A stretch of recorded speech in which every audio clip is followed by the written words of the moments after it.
History abounds in Las Cruces. Spanish colonization, the American conquest, the Civil War, the arrival of the railroads all had their impact on the city. But there's more to Las Cruces history than you'll find in books. I'm Cheryl Falstead. And I'm Bud Russo. We'll be your guides as we take a tour of two of Las Cruces' historical neighborhoods, the Mesquite District and the Alameda District. You'll notice houses in the Mesquite District to the east of Main Street are mostly adobe, while those to the west, in the Alameda District, are styled more like homes you'd find back east, in Chicago or Philadelphia. The homes in the Mesquite District represent the adobe buildings of Las Cruces when the town was originally founded. In 1849, Lieutenant De Los Sackett used a rope and stakes to lay out 84 square blocks, 120 families, many living in jacals or brush shelters, similar to this one, gathered under a cottonwood in what is today's Klein Park and drew lots from a hat to claim part of the new town. Starting in the park, we'll tell you a bit about the history of some of the homes. At the corner of Griggs and San Pedro is the Navarez house, built in 1913. Jesus Navarez was county clerk and often had couples eloping from Texas at his door, seeking marriage forms.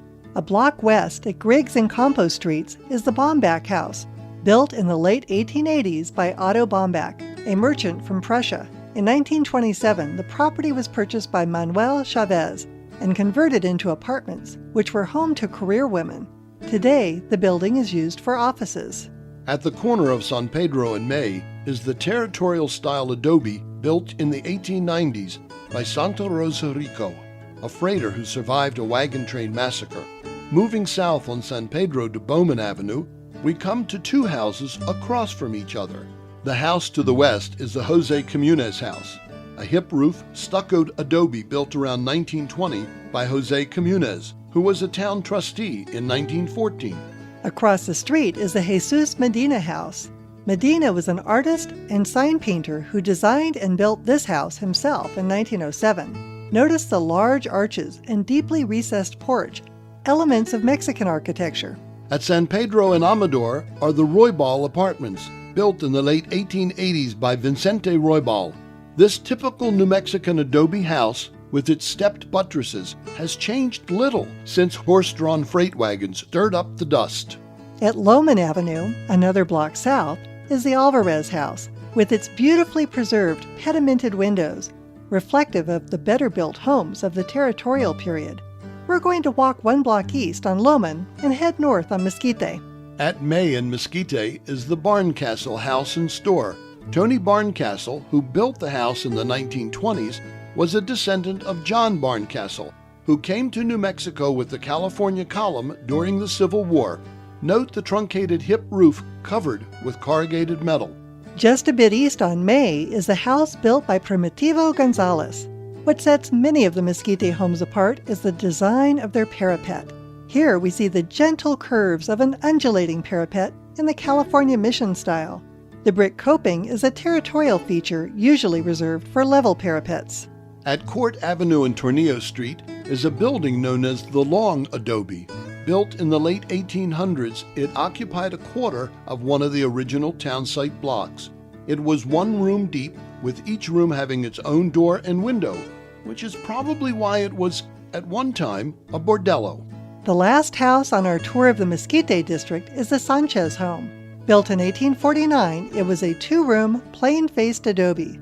In 1928, Carlos and Rosinda Sanchez opened the Sunshine Grocery, adding the Art Deco cantilevered awning to the front. After the railroad arrived in Las Cruces, the Alameda District developed into the fashionable place to live.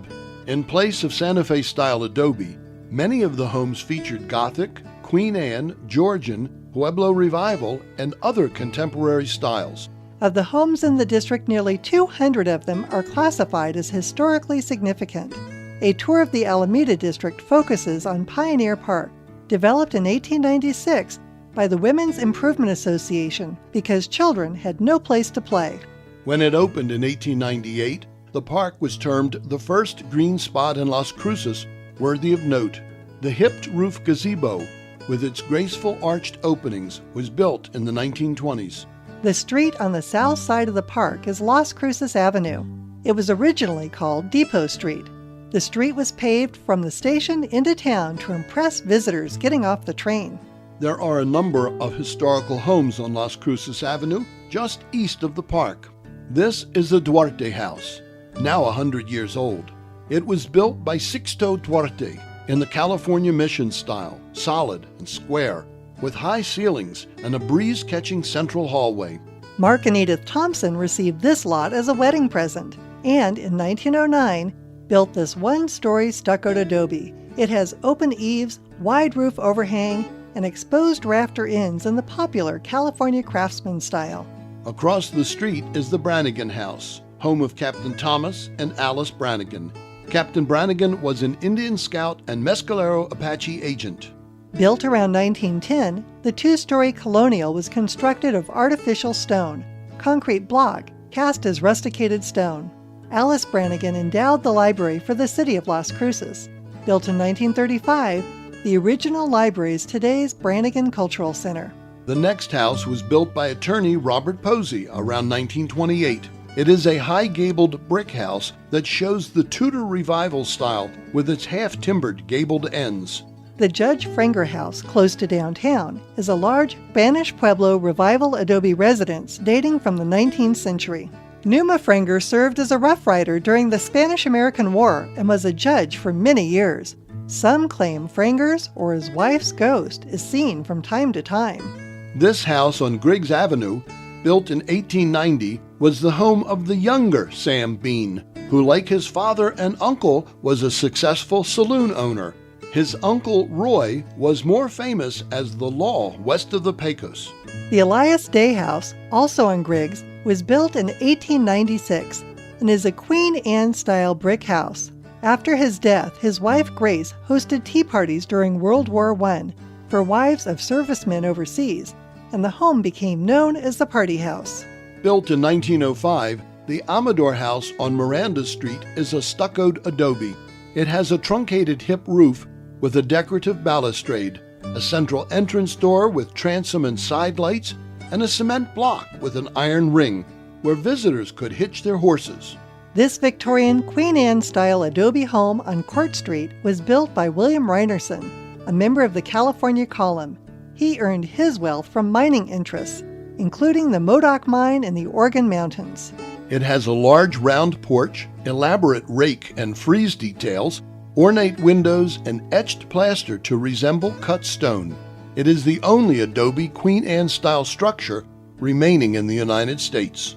These are just a few of the many historic homes of Las Cruces. We hope you've enjoyed learning more about them and their original owners, who have contributed to our city's rich heritage.